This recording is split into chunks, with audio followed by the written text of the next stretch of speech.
Hello YouTube, welcome to part 2 of the propane tank stove. I made a template of what the end of this pipe looks like. I drew it on there and cut it out about where I wanted it. I don't like this look. This is that 90-degree bend cut in half. What we want to do is have less of it in there. Okay? So in order to get this to go straight, we've been marking it. See where the green marker is? Just keep marking your hole, because we don't want the hole to get bigger here. We want to bring the pipe this way.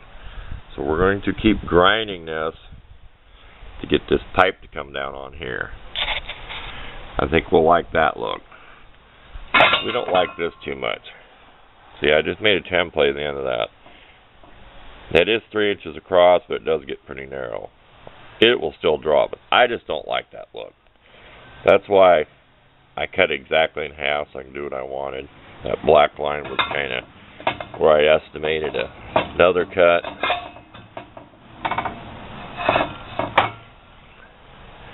We kind of want about that much in there. We'll have a little bit of a curve. There's a curve here.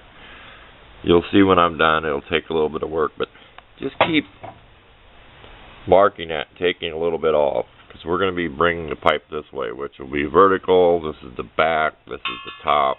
It's just better to work with it up here like this.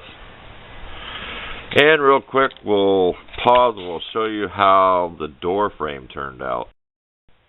Okay, here's the door frame. I have a little pits in the weld after I ground it.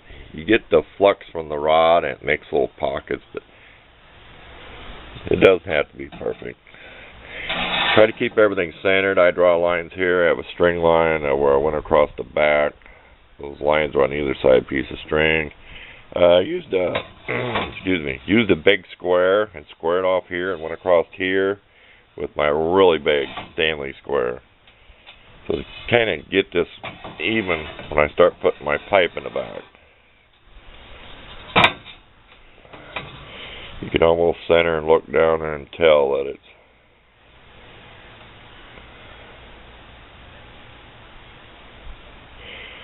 a lot of stuff I do is eyeballing, just like you see me moving the camera like that.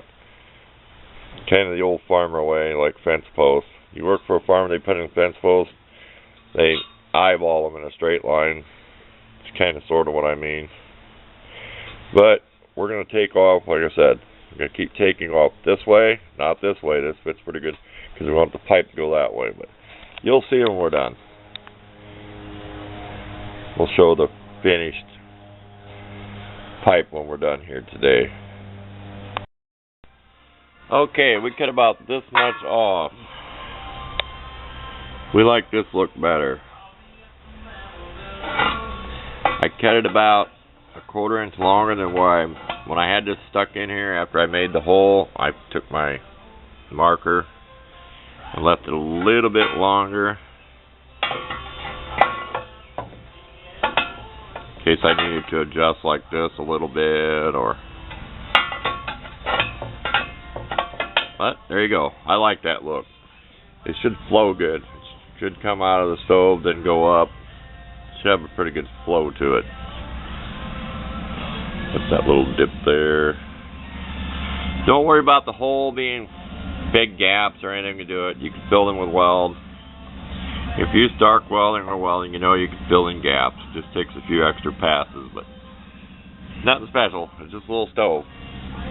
This is a part you won't see unless you walk around and look behind anyway, but I do grind my welds the best I can before I paint them. And always paint your welds. Down here on my door part, I painted it as soon as I was done, because this may set out, it may rain. This is not super waterproof area where I work at. I just leave it outside. So paint your welds when you're done. Primer or anything, so they're not rusting. Because you're not going to get the rust back out of the weld. When you paint it, it can show back up to haunt you there. But that's about it for that. We'll show a couple pictures when it's all done, welded, and ground smooth.